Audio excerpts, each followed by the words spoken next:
Assalamualaikum warahmatullahi wabarakatuh. Selamat pagi anak-anak. Apa kabarnya hari ini? Alhamdulillah, subhanallah, tetap semangat, Allahu Akbar. Hari ini kita lanjut lagi belajar tematik. Masih pada tematik 2H, yang akan kita pelajari hari ini adalah subtema 2, pembelajaran 1 sampai 3. Nah, sebelum dimulai, kita baca basmalah dulu yuk bersama-sama. Bismillahirrahmanirrahim. Semoga materi hari ini bisa kalian pahami dengan baik. Sekarang silahkan buka halaman 27.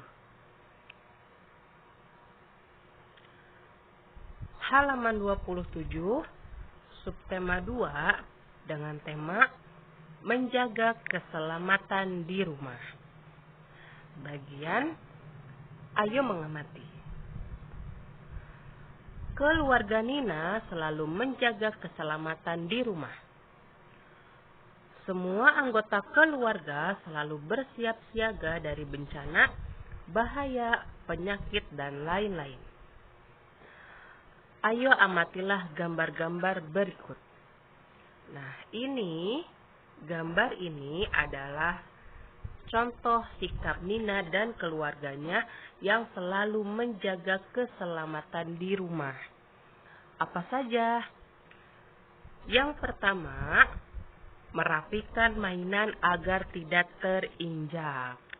Nah, apa yang terjadi kalau mainannya tidak dirapikan lalu kita menginjak mainan tersebut? Kita terpeleset. Kita akan terjatuh dan kaki kita atau badan kita yang terjatuh pasti akan sakit.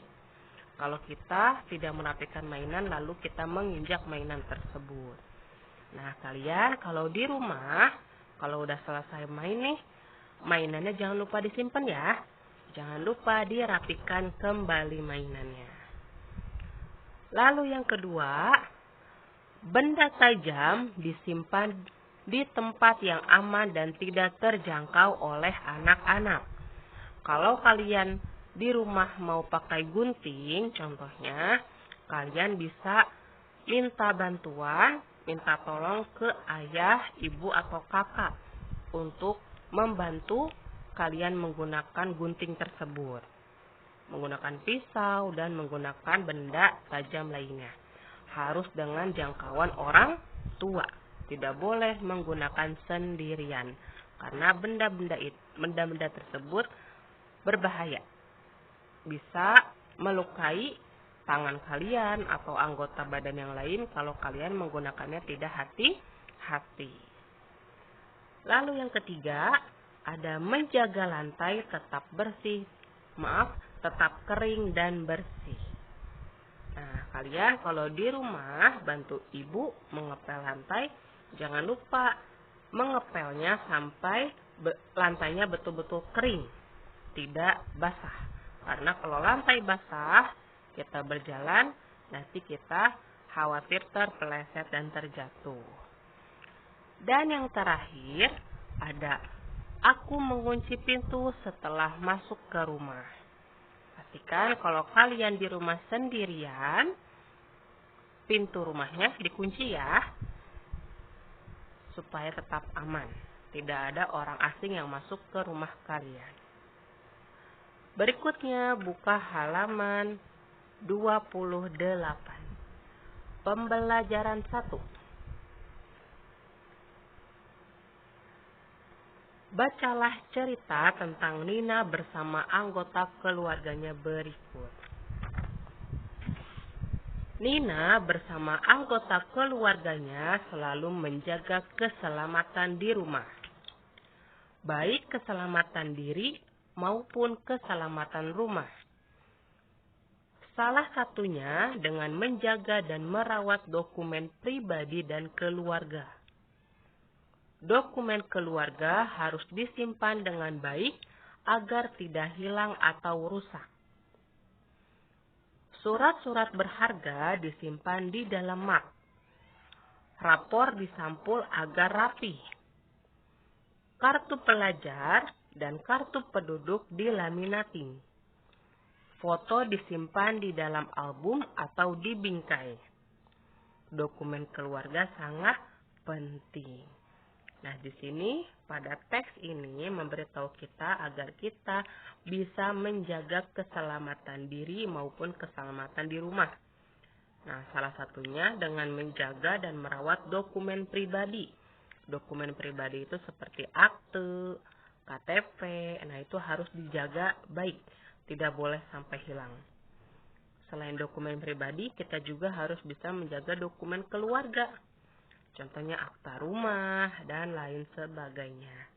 Harus dijaga dengan baik. Lalu masih di halaman 28 yang bagian bawahnya, ayo mengamati. Nina merawat rapor sekolah dengan baik. Perhatikan keterangan pada rapor Nina. Huruf kapital digunakan pada nama orang dan awal kalimat. Kalian harus ingat ya, penggunaan huruf kapital digunakan ketika kita menulis nama orang dan awal kalimat. Nah, di sini ada contoh identitas peserta didik atau ini namanya biodata. Biodata ini ada pada rapor. Salah satunya rapor kalian. Bisa kalian lihat di buku rapor kalian pasti ada identitas peserta didik. Nah, identitas peserta didik itu adalah biodata kalian sendiri.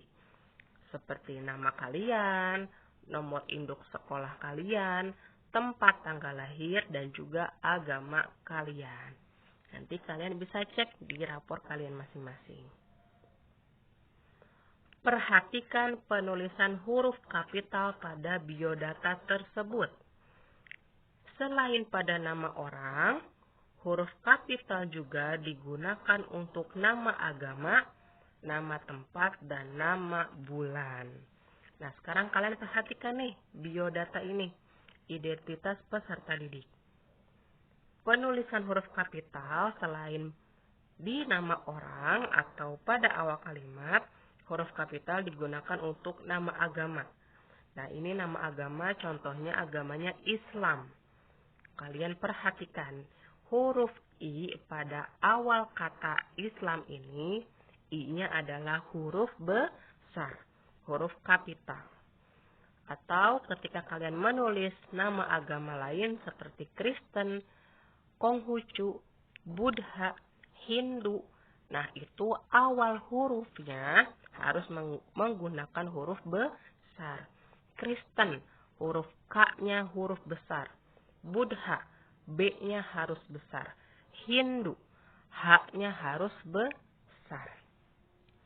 Lalu selain itu ada nama tempat. Nah, di sini nama tempatnya contohnya Jakarta. Huruf J-nya adalah J besar. Contoh nama tempat yang lain, Karawang. Huruf K-nya harus besar. Bandung, B-nya harus besar. Pekalongan, P-nya harus besar. Medan, M-nya harus besar. Dan nama-nama tempat yang lain, pokoknya huruf awalnya harus huruf besar. Dan yang terakhir ada nama bulan. Nama bulan di sini contohnya adalah November. Nah, ini kata November, bulan November, huruf N-nya N besar. Contoh yang lain, bulan April, huruf A-nya besar. Maret, M-nya besar. Desember, D-nya besar. Dan bulan-bulan yang lain, penulisan awal hurufnya harus menggunakan huruf besar. Berikutnya halaman 29 ada contoh yang lain. Nah, di sini contohnya yang pertama, Nina beragama Islam. I-nya huruf besar. Yang kedua, Nina lahir di Jakarta. Huruf J-nya huruf besar. Lalu tuliskan identitasmu pada kartu berikut. Perhatikan penggunaan huruf kapital yang benar. Selanjutnya, bacakan biodatamu dengan lafal dan intonasi yang tepat. Nah, ini ada kartu identitas peserta didik, atau di sini bisa kita sebut biodata.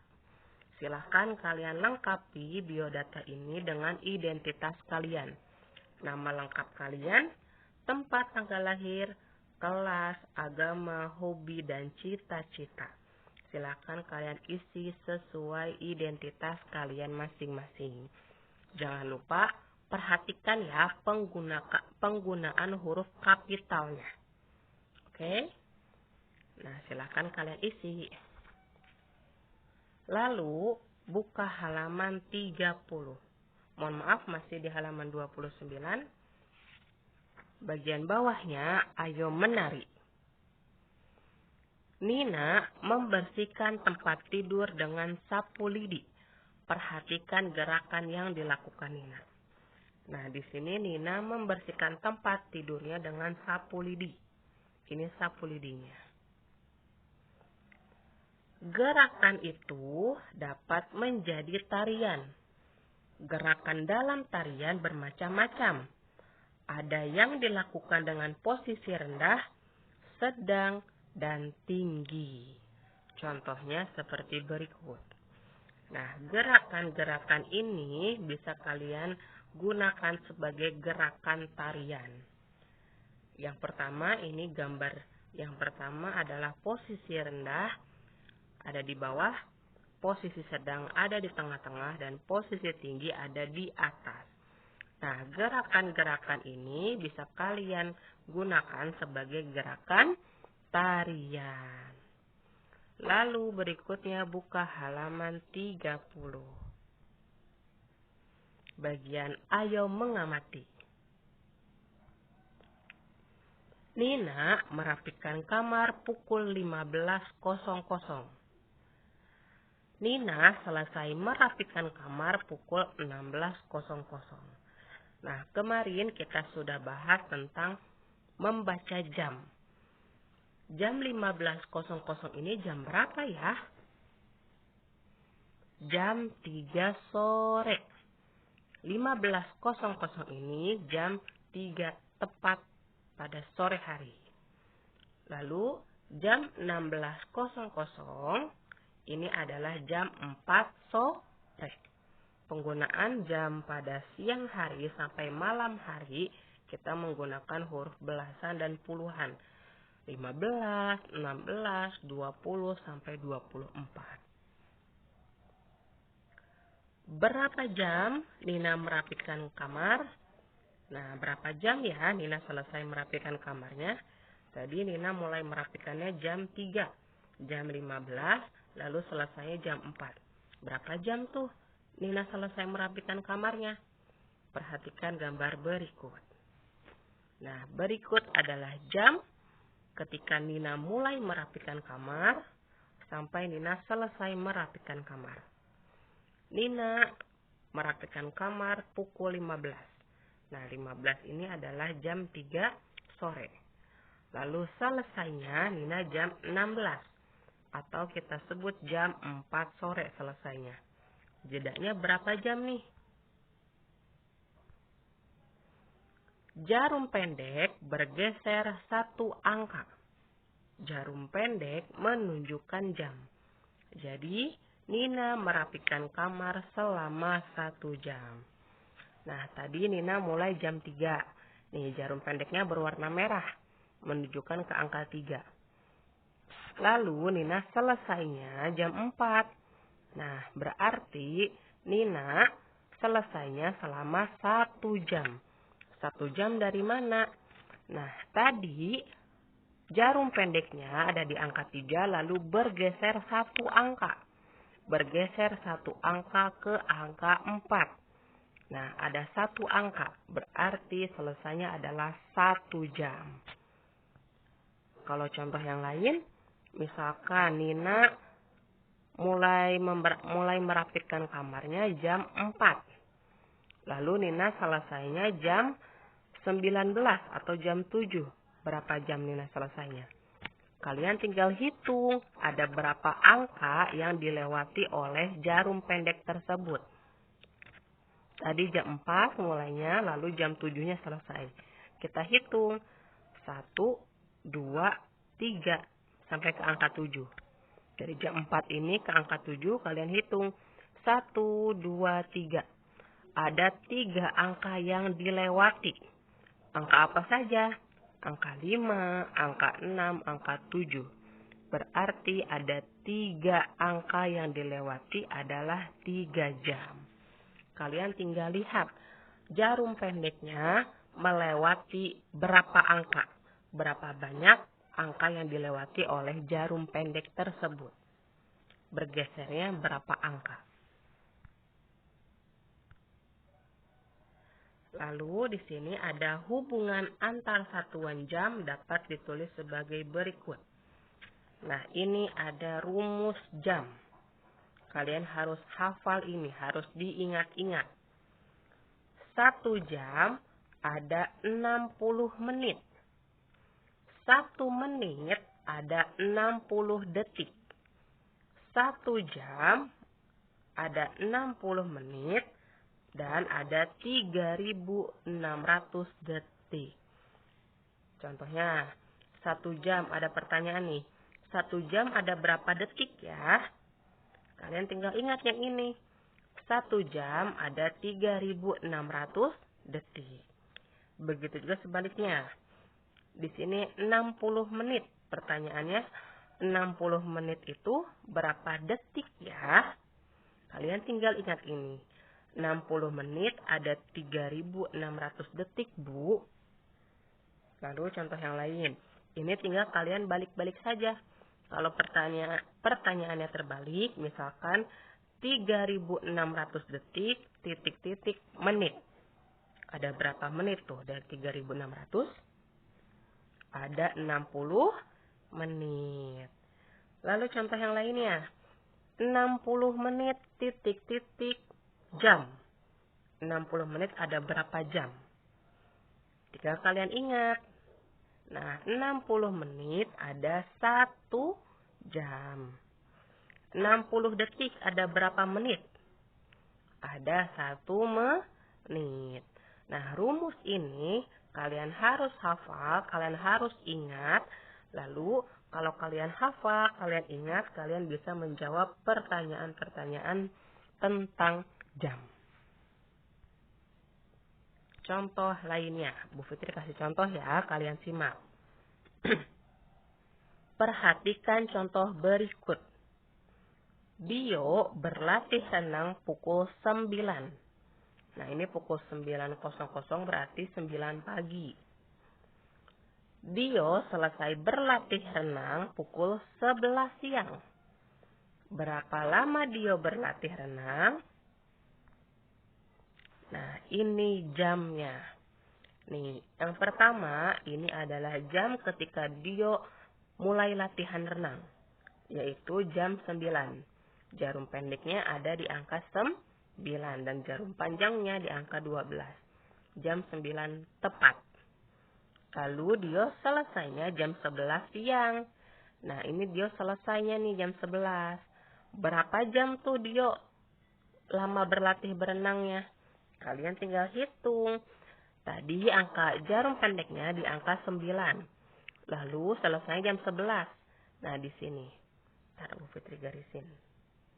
Tadi dia mulai jam 9. Ya, dia mulai jam 9. Lalu selesai jam 11.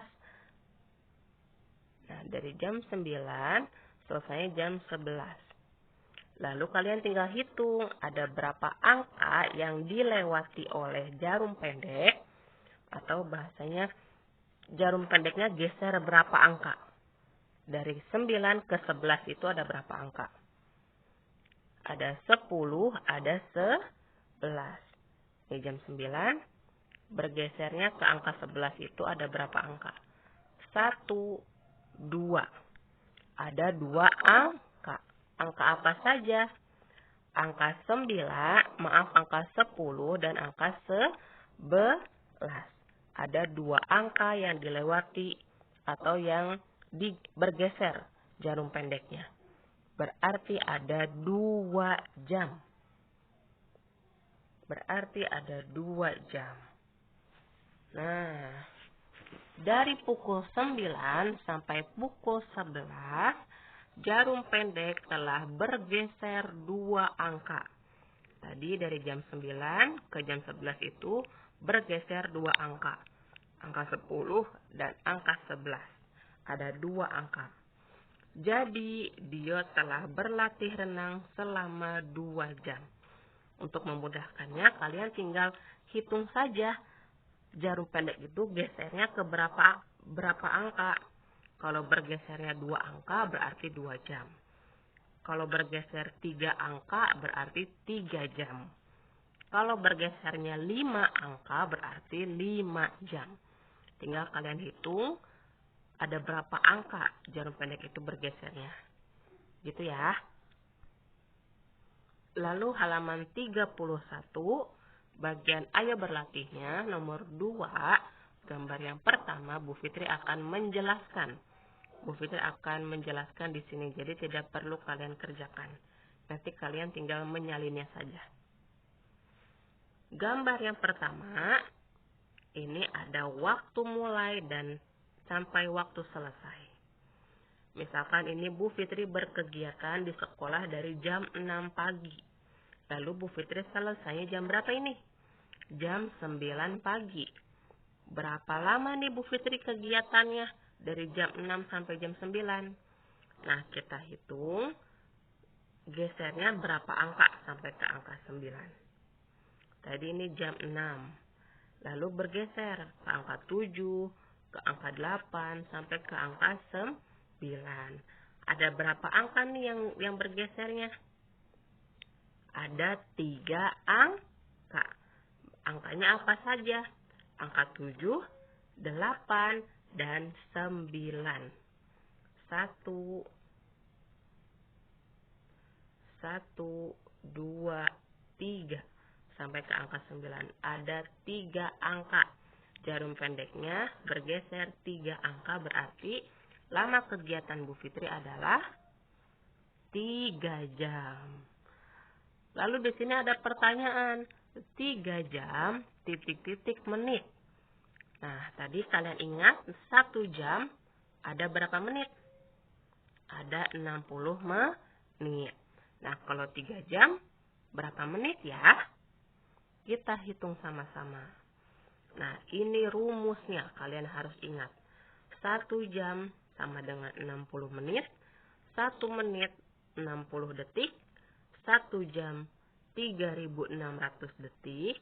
Atau 60 menit ada 3.600 detik. Kalian harus ingat ini. Lalu kita jawab pertanyaan ini. Nah, tadi 3 jam titik-titik menit. Menghitungnya menggunakan perkalian. Kalian masih ingat perkalian itu adalah penjumlahan berurut. Ya. Nah, ini ada 3 jam. Karena 1 jamnya adalah 60 menit. Nah, ini berarti 3 jam ini dikali 60. 3 dikali 60 menit. Berapa 3 dikali 60 menit?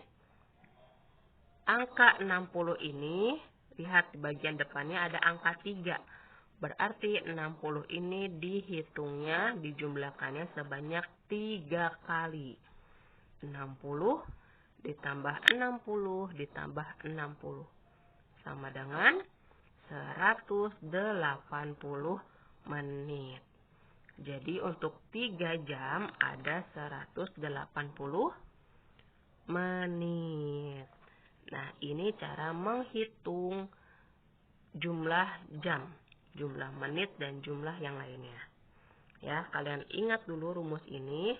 Lalu kalian baru bisa menghitung atau menjawab pertanyaan. Contohnya seperti ini ya. Silakan ini ditulis di buku kalian masing-masing. Boleh ditulis di buku paket ataupun tulis di buku tulis sebagai rangkuman. Supaya tidak lupa ya. Berikutnya halaman 32 bagian ayo membaca. Coba ingat penggunaan huruf kapital pada nama orang. Huruf pertama pada nama depan dan belakang ditulis menggunakan huruf kapital.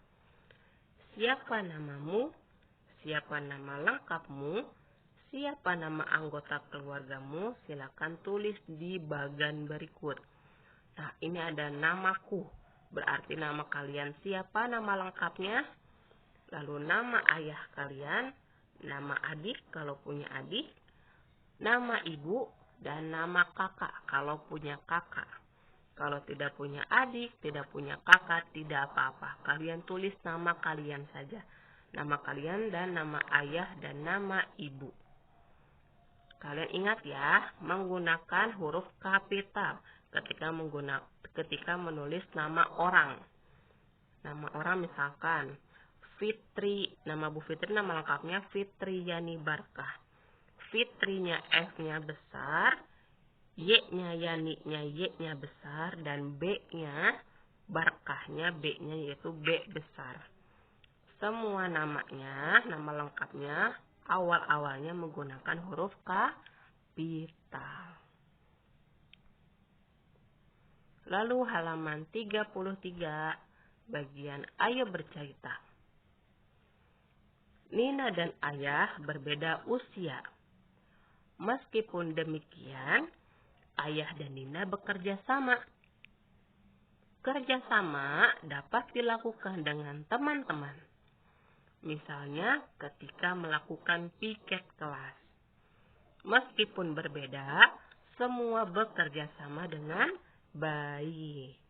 Nah, kalian ketika di sekolah, ketika di kelas melaksanakan piket, kalian harus bisa bekerja sama dengan teman-teman kalian.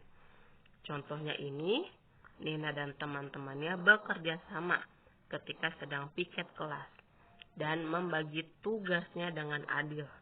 Ada yang menyapu lantai, merapikan meja bu guru, dan ada yang menghapus papan tulis.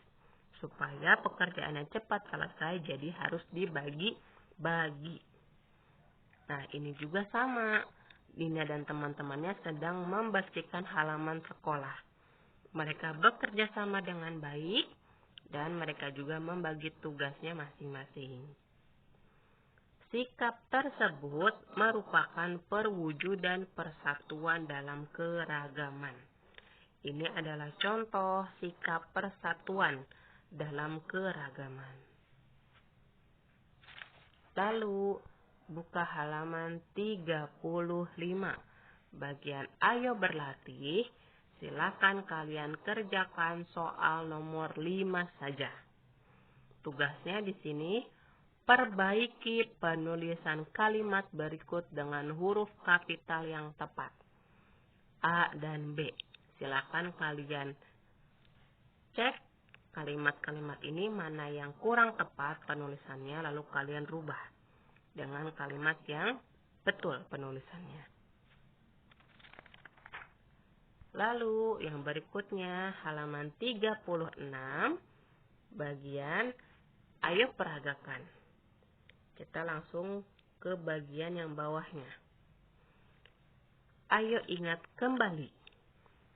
Tanda titik digunakan untuk mengakhiri kalimat berita atau untuk mengakhiri sebuah kalimat penggunaan tanda titik. Di sini contohnya, Tony sedang merapikan piala dan medali. Nah, Tony ini nama orang. Huruf awalnya menggunakan huruf besar dan di akhir kalimatnya menggunakan tanda titik. Selain pada akhir kalimat, di manakah tanda titik digunakan? Tanda titik juga digunakan pada angka penunjuk waktu. Tanda titik diletakkan di antara angka jam dan menit. Nah, ini contohnya. Ini sudah pukul 4 sore. Nah, tanda titik ditulis di tengah-tengah angka ini. Di antara jam dan menit. Ini dua angka depan ini adalah jamnya dan dua angka belakangnya adalah menit. Nah, tanda titiknya ditulis di tengah-tengah ini. Di tengah-tengah antara dua angka ini. Ini diletakkan sebagai penunjuk waktu, pembeda antara jam dan menit. Ya, ketika kalian menulis jam, jangan lupa di tengah-tengahnya setelah menulis jam, nah kalian tulis tanda titik, lalu kalian tulis menitnya. Lalu halaman 37 bagian ayo mengamati. Tony merapikan pajangan sambil berdiri. Gerakan tari juga dapat dilakukan dengan posisi berdiri. Nah, ini adalah contoh gambar yaitu Tony sedang merapikan pajangan sambil berdiri dan dia membersihkannya menggunakan kemoceng. Gerakan tari juga dapat dilakukan dengan posisi berdiri. Nah, ini contohnya. Contoh gerakan tarian yang dilakukan dengan posisi berdiri. Nanti bisa kalian peragakan di rumah ya. Mau sama ayah atau bunda boleh. Lalu buka halaman 39. Bagian ayo berlatih. Silahkan kalian kerjakan nomor 1 dan soal matematikanya Bu Fitri ganti ya. Nah, ini soal yang kedua. Tadi sudah Bu Fitri jelaskan bagaimana cara membaca jam. Dari mulai sampai selesai ada berapa jam. Nah, itu tadi Bu Fitri sudah jelaskan. Lalu kalian tinggal kerjakan 2 soal ini. Matematikanya. Kalian tulis jawabannya saja. Nomor 1 nih. Jam mulainya jam berapa, siang pukul berapa. Ingat, kalau jam siang menggunakan belasan. Jam siang sampai malam itu menggunakan belasan. 13, 14, dan seterusnya. Lalu jam selesainya ini sore jam berapa.